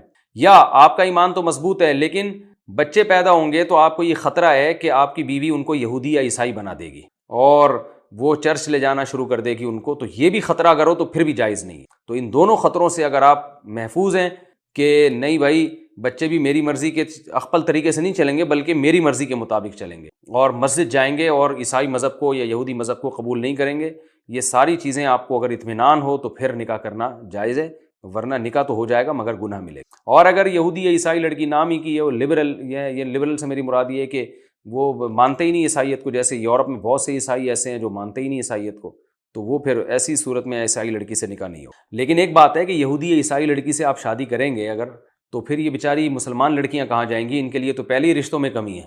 تو لہٰذا یہودی یا عیسائی لڑکی سے وہ شادی کرے جو ایک شادی مسلمان لڑکیوں سے بھی کرے. تو ایک یہاں سے ہو گیا، ایک وہاں سے ہو گیا، پھر سیٹ ہے. کیا بینک کی تنخواہ حرام ہے؟ میں بینک میں جاب کرتا ہوں. کئی لوگوں کا کہنا ہوتا ہے کہ بینک میں کام کرنا صحیح نہیں ہے اور اس کی کمائی حرام ہے، جبکہ میرا ماننا ہے کہ میں تو اپنی محنت کا کما رہا ہوں، بینک میری محنت کی سیلری دے رہا ہے، تو میرا بینک میں کام کرنا صحیح ہوگا یا غلط؟ شرافت صاحب انڈیا سے. شرافت بھائی، آپ نے اپنی تنخواہ کو حلال کرنے کے جو دلائل دیے ہیں لمبے تو بہت ہیں مگر مضبوط نہیں ہیں. آپ نے دلیل یہ دی ہے کہ میں تو محنت کے کما رہا ہوں. تو محنت سے تو چور بھی کماتا ہے بھائی. ہمارے جو بہت سارے سیاستدان ایسے ہیں جنہوں نے بڑی محنت کر کے پوری آپ بتائیں کتنے ارب ڈالر کمائے انہوں نے. تو فری پھوکٹ میں تو بھکاری کو بھی نہیں ملتا، وہ اس کو بھی محنت کرنی پڑتی ہے. تو صرف محنت کافی نہیں ہے، دیکھنا پڑتا ہے کام بھی جائز ہے یا نہیں. تو سودی بینک میں اگر آپ کوئی ایسا کام کر رہے ہیں جس میں سودی لین دین لکھنا پڑتا ہے یا اس پر گواہ بننا پڑتا ہے یا کسی بھی طرح سے سود میں آپ کی انوالومنٹ ہوتی ہے، تو پھر آپ کی جاب بالکل حرام ہے اور اس سے ملنے والی تنخواہ بھی حرام ہے. لیکن اگر سودی بینک میں کوئی ایسا کام ہے جس میں سود میں آپ کی ذرا بھی انوالومنٹ نہیں ہے، جیسے بینک کا کوئی چوکیدار ہوتا ہے، وہ پیسوں کی حفاظت کر رہا ہے، وہ سودی لین دین میں شریک نہیں ہوتا، یا کوئی کیشیئر ہے جس کا کام صرف چیک لے کے لوگوں کو کیش رقم دینا ہے، تو ایسی کنڈیشن میں پھر علماء کا اختلاف ہے. اس میں بعض علماء کہتے ہیں اس کی آمدن بھی حرام ہے، بعض کہتے ہیں اس کی آمدن جائز ہے. تو بہرحال علماء کے اختلاف کی وجہ سے اس حد تک بینک میں جاب کرنے کی گنجائش نکلتی ہے اور اس کی تنخواہ کی بھی حلال ہونے کی گنجائش نکلتی ہے. لیکن بینک کے مینیجر کی تنخواہ بھی حرام ہے. یہ سب سودی بینکوں کی بات ہو رہی ہے، یاد رکھیں اسلامی بینک کی بات نہیں کر رہا. اسلامی بینک کے ہر شعبے میں ملازمت جائز ہے. تو سودی بینک میں مینیجر کی تنخواہ بھی حرام ہے، کیونکہ وہ تو سارے مینجمنٹ پوری اسی کے ہاتھ میں، پورے سسٹم کو وہی جو ہے وہ مینیج کر رہا ہے. سودی لین دین پہ سگنیچر اسی کے ہو رہے ہیں. تو کیونکہ نبی صلی اللہ علیہ وسلم کی صحیح حدیث ہے، آپ نے فرمایا سود کی وجہ سے اللہ تعالیٰ 4 آدمیوں پر لعنت بھیجتے ہیں: سود دینے والا، سود لینے والا، سودی معاملات پر گواہ بننے والا اور سودی معاملے کو لکھنے والا. اس لیے اس سے آپ بچیں. کیا یتیم بچے کی زمین خرید سکتے ہیں؟ کیا یتیم بچے کی زمین خریدی جا سکتی ہے؟ اگر خرید لی تو کیا ہوگا؟ نور الدین صاحب انڈیا سے. یتیم بچے کی زمین بیچنا جائز نہیں ہے، کیونکہ پراپرٹی کو بیچنے سے نقصان کا خطرہ زیادہ ہوتا ہے. بہرحال اگر یتیم بچے کے والد نے زمین بیچی اور زمین مارکیٹ ویلیو پر بیچی ہے، یعنی جو مارکیٹ ویلیو چل رہی تھی اس سے کم پہ نہیں بیچی ہے، تو پھر زمین خرید سکتے ہیں. اور یتیم بچے کی زمین مارکیٹ ویلیو سے کم پر بیچی ہے تو یہ معاہدہ کالعدم ہے، اس کو فسخ کرنا واجب ہے. نانی کا دودھ پیا ہو تو خالہ زاد سے نکاح کا حکم. اگر بچپن میں نانی کا دودھ پیا ہو تو کیا خالہ کی بیٹی سے نکاح ہو سکتا ہے؟ عبد الرافع انڈیا سے. بھائی اگر آپ 2 سال سے چھوٹے تھے اور آپ نے اپنی نانی کا دودھ پی لیا تو آپ کی خالہ جو ہیں وہ آپ کی رضاعی بہن بن گئی، اور خالہ کی جو بیٹی ہے وہ آپ کی رضاعی بھانجی بن گئی. جب بن گئی بھانجی آپ کی تو اب آپ اس سے نکاح نہیں کر سکتے. غیر مسلم بچہ، لیکن یہ ذہن میں رکھیں کہ یہ یقینی ہونا چاہیے کہ پیا ہے. بعض دفعہ شادی ہونے والی ہوتی ہے، کوئی نہ کوئی خاتون ایک شوشہ چھوڑ دیتی ہیں کہ اس نے تو فلاں کا دودھ پیا ہے. وہ رشتہ توڑوانے کے لیے بھی بعض خواتین ایسے کرتی ہیں. تو اس لیے فقہاء نے بیان کیا اس پر گواہ ہونے چاہیے، یا یہ بات پہلے سے لوگوں میں مشہور اور معروف ہونی چاہیے کہ فلاں نے فلاں کا دودھ پیا. عین وقت پہ کسی نے پھڈا ڈال دیا، منگنی ہو گئی، بات طے ہو گئی، کسی خاتون نے شوشہ چھوڑ دیا اس نے تو فلاں کا دودھ پیا ہے یا اس نے تو میرا دودھ پیا ہے. اس طرح کی بعض خواتین ایسا کام کرتی ہیں. بعض وہ سچ بھی بول رہی ہوتی ہیں، لیکن ہم شریعت میں جو ہے نا ایسی صورت میں جو کوئی دعویٰ کرے گا تو اس پہ گواہ کا مطالبہ کیا جائے گا. بھائی 2 گواہ پیش کرو، یا یہ بات لوگوں میں پہلے سے مشہور ہونی چاہیے. پیا تھا تو یہ صرف ایک ہی خاتون کو کیوں پتہ ہے، اور اگر پتہ تھی تو اس نے اس وقت مشہور کیوں نہیں کیا، لوگوں کو بتایا کیوں نہیں، اب جا کے کیوں بتا رہی ہیں. غیر مسلم بچہ فوت ہو جائے تو حساب کیسے ہوگا؟ اگر کوئی غیر مسلم نابالغ بچہ فوت ہو جائے تو اسے جنت ملے گی یا جہنم؟ سفیان فاروقی انڈیا سے. دیکھیں جو غیر مسلموں کے بچے فوت ہوتے ہیں ان کے بارے میں ہمیں قرآن و حدیث میں کوئی رہنمائی نہیں ملتی، یعنی واضح طور پر کہ وہ جنت میں جائیں گے یا جہنم میں. تو لیکن اتنی بات قرآن سے اتنی بات اشارہ واضح ملتا ہے کہ اللہ تعالیٰ کسی کو اعمال کا مکلف بنائے بغیر جہنم میں نہیں ڈالتے. تو بچے تو اعمال کے مکلف نہیں ہوتے، وہ تو ناسمجھ ہوتے ہیں. تو یہ اللہ کی رحمت سے بہت بعید ہے کہ اللہ ان کو وہ چھوٹے بچے تھے ان میں سمجھ نہیں تھی اور اللہ ان کو جہنم میں ڈال دے. قرآن کے مطابق وما كنا معذبین حتی نبعث رسولا، اللہ فرماتے ہیں ہم جب تک رسول بھیج کے حجت تمام نہیں کر دیتے ہم کسی کو عذاب نہیں دیتے. تو بچوں پر تو حجت تمام ہو ہی نہیں سکتی، ان میں عقل نہیں ہے. تو جنت میں جانے کا تو کوئی نہیں دعویٰ کیا کسی نے، لیکن جہنم میں اللہ کی رحمت سے یہی امید ہے کہ وہ جہنم میں نہیں جائیں گے، کیونکہ انہوں نے کوئی برا عمل کیا ہی نہیں ہے. بچہ کا برا عمل بھی برا نہیں کہلاتا، اس میں عقل نہیں ہے.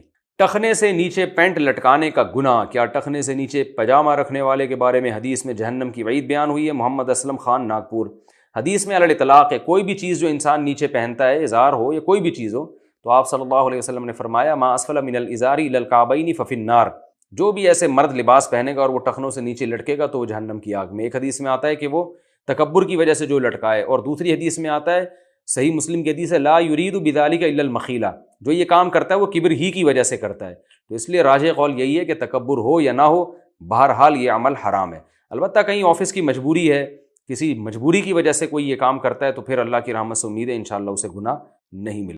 عمران صاحب دبئی سے پوچھتے ہیں کہ کیا صلاۃ التسبیح با جماعت پڑھ سکتے ہیں؟ گھر میں خواتین صلاۃ التسبیح جماعت سے پڑھ سکتی ہیں؟ عمران صاحب نہیں پڑھ سکتی ہیں، صلاۃ التسبیح کی جماعت جائز نہیں ہے۔ شب قدر میں کون سے اعمال کریں؟ شہباز صاحب کراچی سے، شب قدر میں کون سے اعمال کرنے چاہیے؟ تو بھائی شب قدر گزر گئی، شاید سوال ہمیں لیٹ ملا ہے، لیکن بہرحال آئندہ بھی آئے گی انشاءاللہ۔ تو شب قدر میں جو اعمال ہیں وہ بلکہ رمضان کی آخری رات بھی شب قدر ہو سکتی ہے۔ تو شب قدر میں ایک دعا ہے اللہم انک عفو تحب العفو فاعف عنا، یہ دعا خوب کثرت سے پڑھنی چاہیے، مانگنی چاہیے بلکہ، اور باقی وہی اعمال جو نمازیں ہیں اور تلاوت ہے، دعا ہے، وہی کوئی خاص اعمال نہیں ہے اس میں، بس دعا ہے کہ حدیث میں آتی ہے کہ اس دعا کی کثرت کرنی چاہیے۔ کیا روزے کی نیت کے بعد کچھ کھا سکتے ہیں؟ بلال صاحب دادو سے، کیا سحری میں روزے کی نیت کے بعد کچھ کھایا پیا جا سکتا ہے؟ جی ہاں، کھایا پیا جا سکتا ہے جب تک کہ صبح صادق نہیں ہو جاتی۔ رمضان میں شوہر کے لیے دن میں کھانا پکانا۔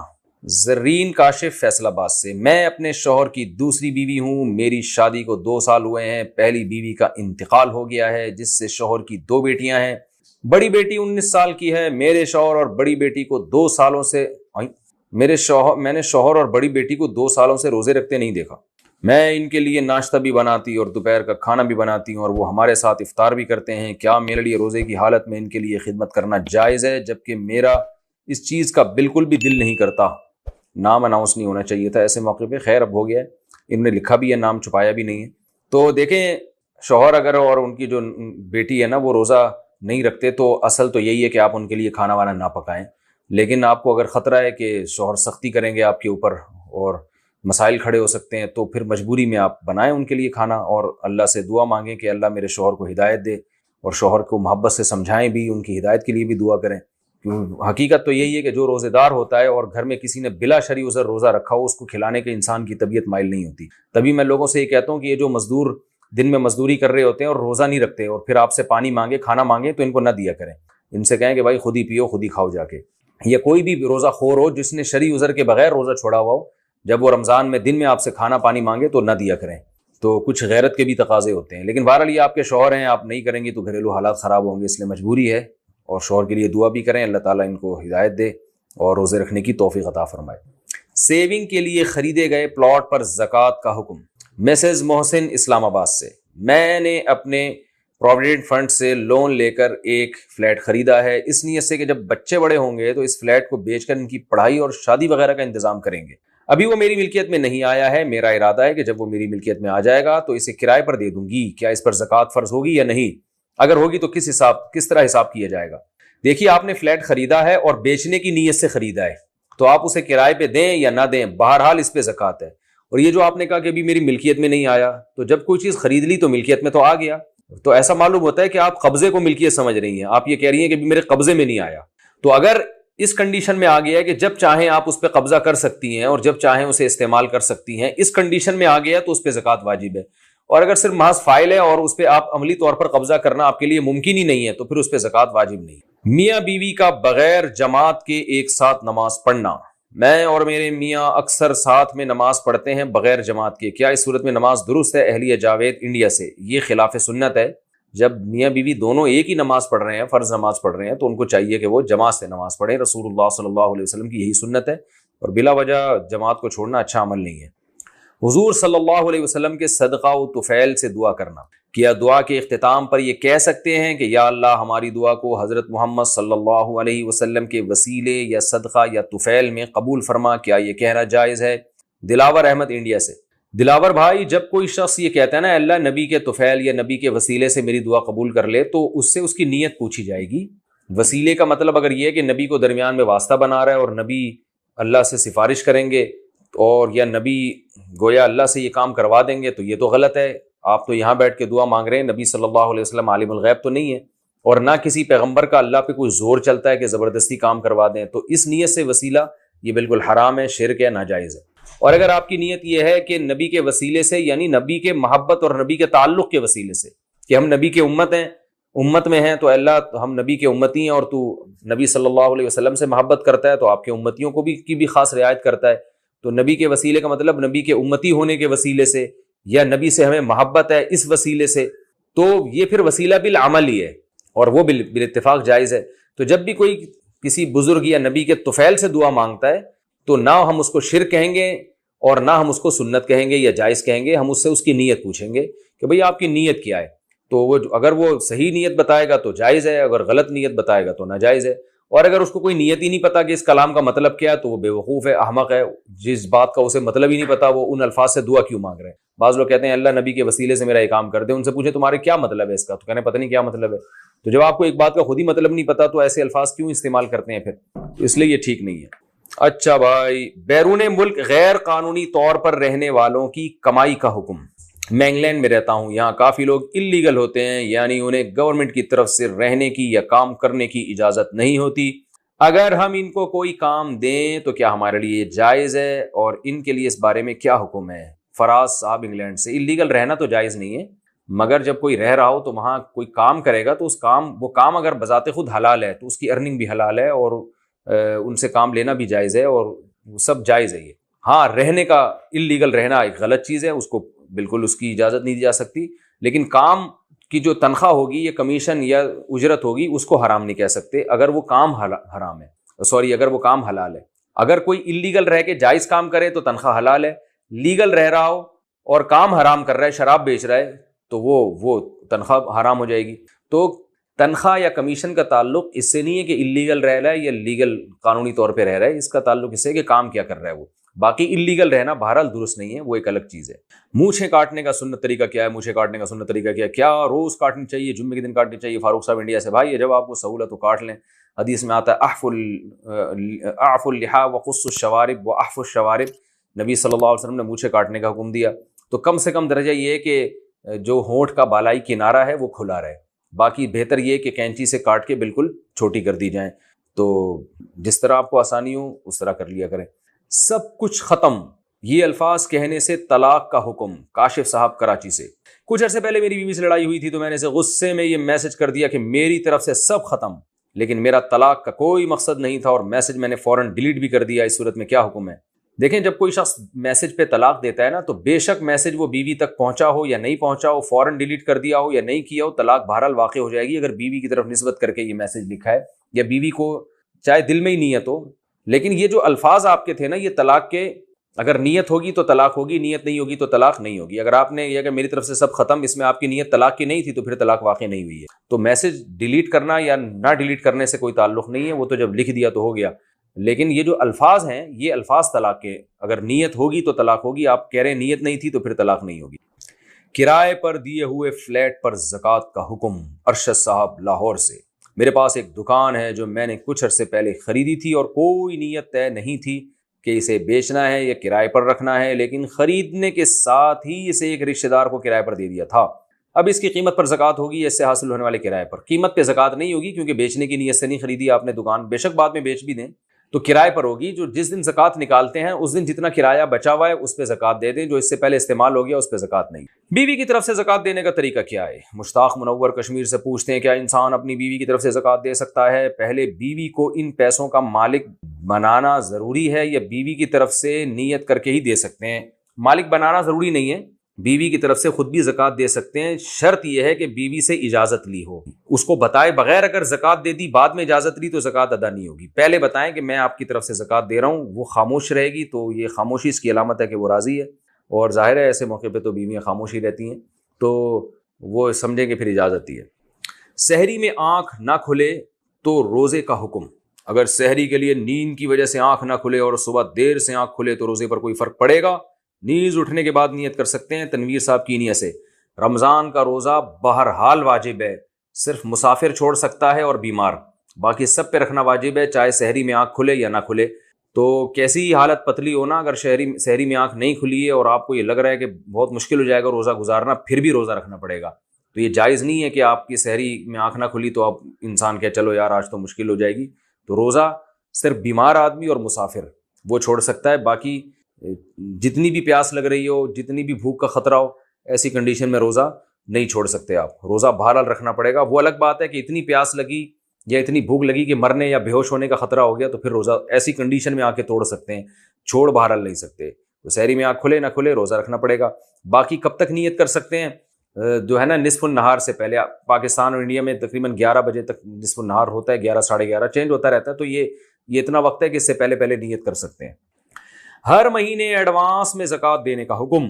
کیا ہر مہینے کے حساب سے زکوٰۃ دی جا سکتی ہے؟ یعنی ہر مہینے تھوڑا تھوڑا دیں اور پھر سال کے آخر میں سب جمع کر کے اتنی زکوٰۃ میں نے سال میں ادا کی ہے کہ بھئی اتنی زکوٰۃ میں نے سال میں ادا کی ہے، باقی اب دے رہا ہوں. شفیق صاحب ڈیرہ اسماعیل خان سے. جی ہاں جائز ہے، ایڈوانس میں بھی زکوٰۃ دے سکتے ہیں، حساب وہ سال کے بعد ہی کیجیے گا. بچی کے لیے خریدے گئے سونے پر زکوٰۃ. میری بیٹی 1 سال کی ہے، میں نے اس کے نام پر 1 تولہ سونا لیا ہے اور آگے بھی لینے کا ارادہ ہے، کیا اس پر زکوٰۃ ہوگی یا نہیں؟ احتشام قریشی ممبئی سے. اگر آپ نے اس کے لیے لیا اور اس کا مطلب یہ کہ اس بیٹی کو مالک بنا دیا، دل میں نیت یہ کر لی کہ بچی اس کی مالک ہے، تو پھر اب اس سونے پر زکوٰۃ اس وقت تک نہیں ہے جب تک بچی بالغ نہیں ہو جاتی.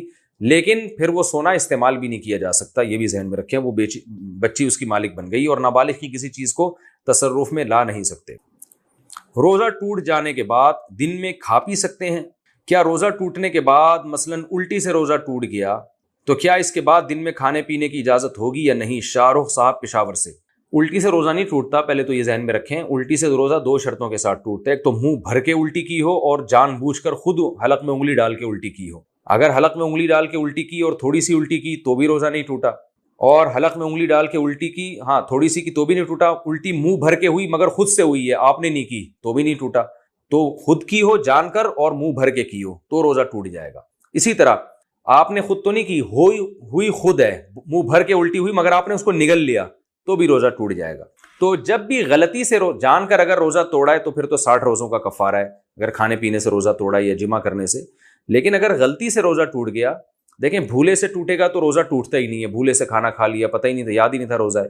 لیکن غلطی سے اگر روزہ ٹوٹ گیا، مثال کے طور پر آپ کلی کر رہے تھے اور پانی سنبھلا نہیں اور روزہ یاد تھا آپ کو مگر وہ پانی غلطی سے حلق میں چلا گیا، تو ایسی کنڈیشن میں بھی روزہ ٹوٹ جاتا ہے. تو کیونکہ یہ بھولے سے نہیں ہے بلکہ یہ غلطی سے ہے. یاد تھا آپ کو روزہ لیکن احتیاط نہیں کی آپ نے اور پانی چلا گیا. تو ایسی غلطی سے جب روزہ ٹوٹتا ہے تو کفارہ واجب نہیں ہوتا، لیکن روزہ بہرحال ٹوٹ جاتا ہے. تو ایسی صورت میں ایک قضا کرنا پڑے گا. لیکن بعد میں کھانا پینا جائز نہیں ہوتا.